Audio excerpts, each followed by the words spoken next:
آپ خود جا کر دیکھ لیں، وہ وہاں بالکل نہیں ہے، غلام نے سہم کر کہا۔ حرارہ جادوگرنی اٹھی اور کمرے سے نکل آئی۔ شیخ چلی بھی اس کے پیچھے چل دیا۔ حرارہ جادوگرنی نے منتر سے قید خانے والے کمرے کا دروازہ کھول کر اندر جھانکا اور وہاں شیخ چلی کو نہ پا کر حیرت سے اچھل پڑی۔ شہزادی، شیخ چلی کہاں گیا؟ اس نے ہرنی سے پوچھا۔ مجھے معلوم نہیں، بس بیٹھے بیٹھے غائب ہو گیا تھا، ہرنی نے بتایا۔ حرارہ جادوگرنی نے دروازہ بند کیا اور وہاں سے اپنے کمرے میں پہنچی۔ شیخ چلی بھی اندر آ گیا۔ حرارہ نے ایک منتر پڑھ کر چھت کی طرف پھونکا، فوراً انسانی کھوپڑی سے فرش پر آ گئی اور اس نے پوچھا، کیا حکم ہے؟ شیخ چلی کہاں چلا گیا؟ حرارہ جادوگرنی نے پوچھا۔ مجھے معلوم نہیں، میں اسے نہیں دیکھ سکتی، کھوپڑی نے جواب دیا اور غائب ہو گئی۔ تب شیخ چلی نے زور سے کہکا لگایا اور حرارہ جادوگرنی اچھل پڑی۔ او، کون ہو تم؟ وہ ادھر ادھر دیکھتی ہوئی بولی، لیکن شیخ چلی اسے نظر نہ آیا۔ میں موت کا فرشتہ ہوں، حرارہ جادوگرنی، شیخ چلی آواز بدل کر بولا، اور تمہاری جان نکالنے کے لیے آیا ہوں۔ ہا ہا ہا، حرارہ جادوگرنی نے کہکا لگایا، تم میری جان کبھی نہیں نکال سکو گے فرشتے۔ کیوں؟ کیا تم مجھ سے زیادہ طاقتور ہو؟ شیخ چلی نے پوچھا۔ ہاں، میں نے آب حیات پی رکھا ہے، حرارہ جادوگرنی نے ہنس کر کہا۔ تم نے شیخ چلی کو کوئی ہتھیار دیا تھا؟ شیخ چلی نے پوچھا۔ سرائی دی تھی، اسے جزیرے سے واپس لانے کا انتظام کیا تھا، نہیں تو، وہ چونک کر بولی۔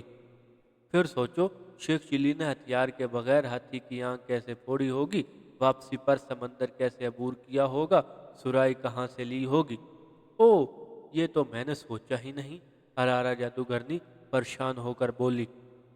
بس تو تم نے آب حیات نہیں پیا، وہ خرگوش کا خون تھا جو شعلہ جادوگر اور تلوار جادوگر نے شیخ چلی کے ہاتھ تمہیں بھیجا تھا، اور تم نے اسے اصل آب حیات سمجھ کر پی لیا، شیخ چلی نے ہنس کر کہا۔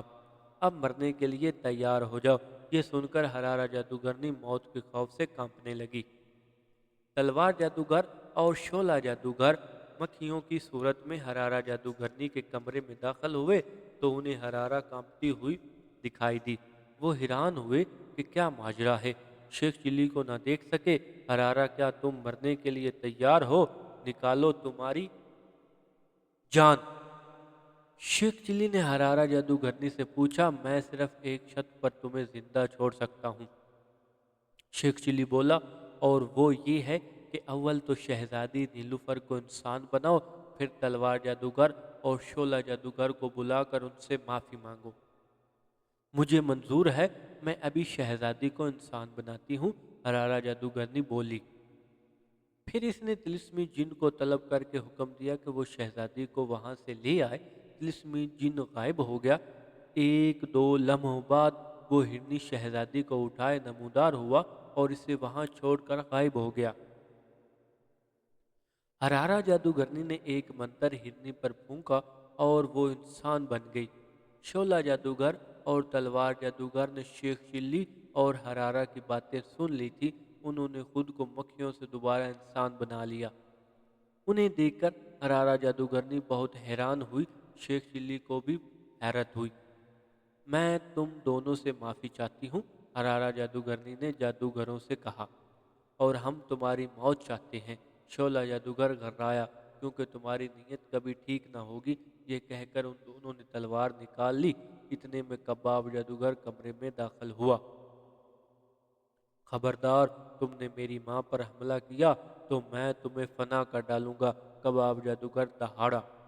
شیخ چلی نے جلدی سے شعلہ جادوگر کے ہاتھ سے تلوار چھینی اور ایک ہی وار میں کباب جادوگر کا سر تن سے جدا کر ڈالا۔ کوئی شیخ چلی کو نہ دیکھ سکتا تھا، اس نے آگے بڑھ کر تلوار حرارہ جادوگرنی کے سر پر ماری اور اس کا سر کاٹ کر دور جا گرا۔ تب شیخ چلی نے سر سے رومال اتار کر خود کو ظاہر کر دیا۔ اسے دیکھ کر دونوں جادوگر بہت خوش ہوئے اور انہوں نے شیخ چلی کا شکریہ ادا کیا۔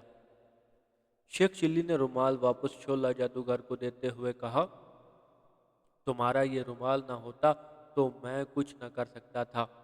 اب تم ہماری روانگی کا فوری انتظام کرو، میں آج ہی شہزادی کے ساتھ واپس اپنے ملک جانا چاہتا ہوں۔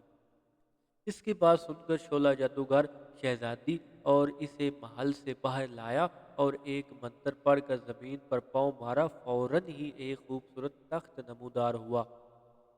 شعلہ جادوگر نے ان سے کہا، اس پر بیٹھ جاؤ، یہ تمہیں تمہارے ملک پہنچا دے گا، تم جہاں کہو گے یہ وہاں تمہیں اتار دے گا۔